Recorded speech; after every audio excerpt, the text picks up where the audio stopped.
নমস্কার বন্ধুরা, সবাই কেমন আছো? আশা করি সবাই ভালো আছো। আমার পল্লীর জননী কুক সেন্টারে নতুন একটা পর্ব দেখার জন্য সবাইকে জানাই স্বাগতম। আজকে দেখো তোমাদের সাথে শেয়ার করছি অতি পরিচিত একটা শাক, লাউ শাক। তো এই লাউ শাকটা দেখো কত লকলকা আছে একেবারে। আর এই শাকটা কিন্তু আমার বাজার থেকে কিনে আনার পরে একটু জলের ছিটি দিয়ে রেখেছিলাম।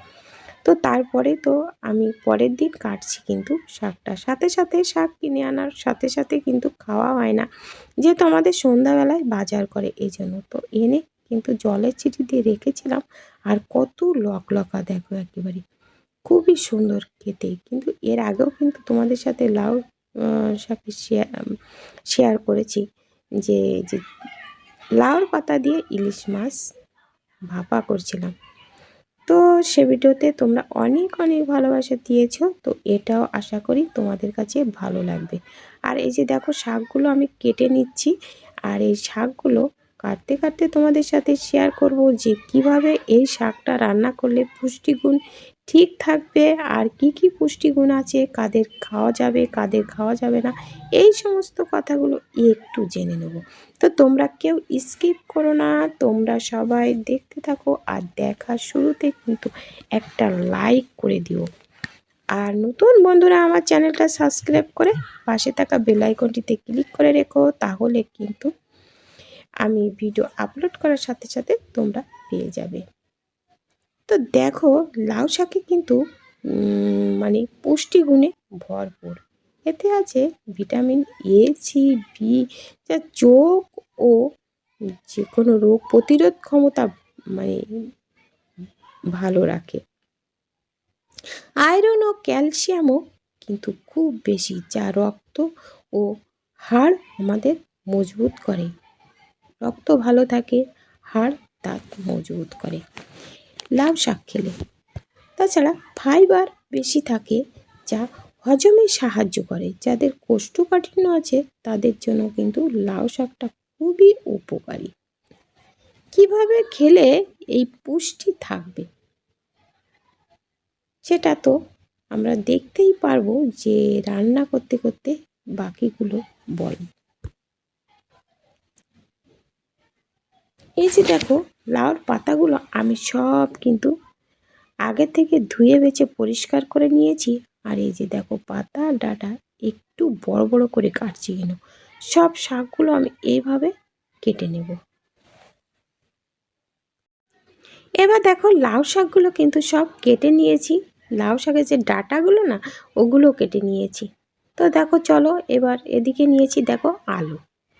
আমি একটা আলু কেটে নিয়েছি দুটো, আর নিয়েছি কাঁচা লঙ্কা চেরা। আর এই যে দেখো গ্যাসের পরে একটু কড়াই দিয়ে দিয়েছি, দিয়ে এবার কড়াইয়ের ভিতরে দিয়ে দেব একটু জল। তার আগে তোমাদের সাথে একটা কথা শেয়ার করছি। দেখো আমার ঘরের পিছনে ছেলে মেয়েরা এসে খেলাধুলা করে, বাচ্চারা এসে, তো তাদের আওয়াজ তো একটু ভিডিওতে আসছে, তো তোমরা একটু ক্ষমা সুন্দর দৃষ্টিতে দেখে নিও। এই যে দেখো জল দিয়ে জলের ভিতরে আমি এই যে আলুগুলো কেটে নিয়েছি, আর এই যে চিরা লঙ্কা এটা দিয়ে দিলাম।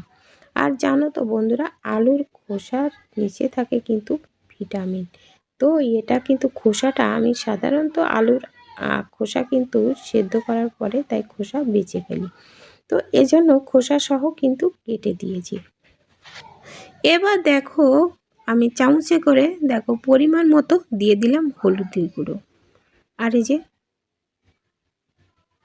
দেখো ঝোলটা কিন্তু এই যে ফোটা শুরু করে দিয়েছে। আর দিয়ে দেব স্বাদ মতো লবণ। তো লবণটা পরে দেব, আগে শাকগুলো দিয়ে দিলাম। যে শাকটা না আগের থেকে মানে লবণ দিলে বেশি হয়ে যায় অনেক সময়, কারণ শাকটা কমে যাবে তখন কিন্তু বেশি হয়ে যায়। তো যারা নতুন রাঁধুনি আছো তারা আগের থেকে শাক, যে কোনো শাক রান্না করতে হলে আগের থেকে কেউ লবণ দেবে না। দেখো সাথে সাথে কিন্তু লবণ দিলে বুঝতে পারবে না যে কতটুকু শাক হবে আমার। তো এজন্য একটু নাড়াচাড়া করে নিলে কিন্তু এটা চুপসে যাবে। তো এইবার দেখো আমি পরিমাণ মতো লবণ দিয়ে দিলাম। লবণ দিয়ে দেখো একটু নাড়াচাড়া করে আমি এবার ঢাকা দিয়ে দেব। এই যে দেখো একটু নাড়াচাড়া করে নিচ্ছি। তো তার আগে একটা কথা বলবো যে লাউ শাক খেতে কে কে ভালোবাসো বলো আমার মতন। আমি কিন্তু লাউ শাক খুবই ভালো খাই, তো আর খেতেও ভালো লাগে। তো আমি এই যেভাবে রান্না করছি, তো এই যে দেখো যেহেতু আলু দিয়েছি, শাকটা তো তাড়াতাড়ি সেদ্ধ হয়ে যাবে যেহেতু কচি শাক ছিল। আর এই যে ডাঁটাগুলো না খুব নরম, আর এগুলো খেতে না দারুণ দারুণ লাগে। তো তোমরা একবার হলেও আমি যেভাবে রান্না করছি এইভাবে ঠিক রান্না করে খেয়ে দেখো। এবার দেখো বলছি যে কিভাবে খেলে এই লাউ শাকের পুষ্টিগুণ বেশি থাকে। হালকা সেদ্ধ বা অল্প তেলে ভাজি করে খেতে হবে এই লাউ শাকটা, আর বেশি সময় ধরে কিন্তু রান্না করা যাবে না।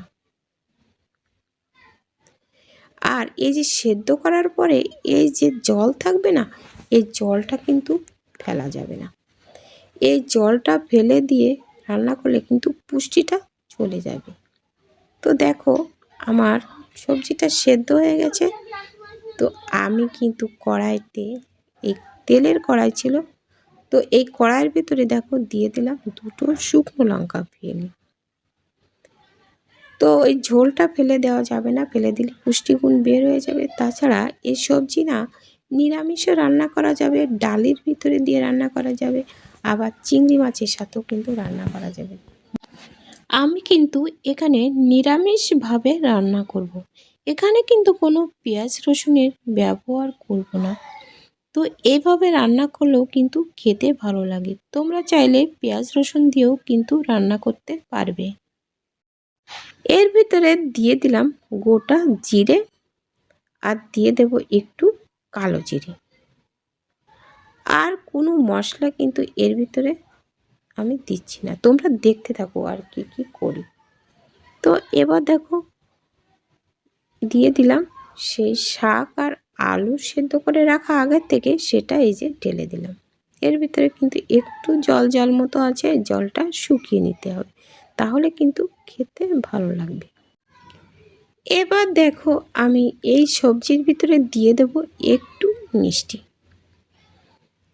তো যে কোনো নিরামিষ তরকারিতে কিন্তু একটু মিষ্টি দিলে কিন্তু ভালো লাগে। আর এবার জেনে নেব যে কারা এই শাক খাওয়া থেকে সাবধান থাকবেন, যাদের ঠান্ডাজনিত সমস্যা বেশি থাকে, তারা কিন্তু এই শাক খাওয়া থেকে একটু বিরত থাকতে হবে, কারণ এই শাকটা খেলে শরীর ঠান্ডা হয়। তো দেখো আমি 1 চামচ চালের গুঁড়ো নিয়েছি, নিয়ে কিন্তু একটু গুলে দিচ্ছি। আর যাদের অতিরিক্ত গ্যাস আছে সবাই কিন্তু খেতে পারবে। অতিরিক্ত গ্যাস পেটের সমস্যা থাকলে কিন্তু এটা খাওয়া থেকে বিরত থাকতে হবে। তো দেখো আমি সেই চালের গুঁড়োটা দিয়ে দিলাম। এটা আবার অনেকেই জানে না, একে বলে পিটলি। পিটলি দিলে একটু ঘন ঘন মতো হবে, আর খেতে কিন্তু দারুণ লাগবে। তোমরা চাইলে কিন্তু এখানে এর ভিতরে বেগুনও দিতে পারো, তাহলে কিন্তু একটু ঘন ঘন মতো হবে। আর দেখো সব কচি ডাঁটা, তো আমি ডাঁটাগুলো সব দিয়ে দিয়েছি। এই ডাঁটাগুলো খেতে না দারুণ লাগে।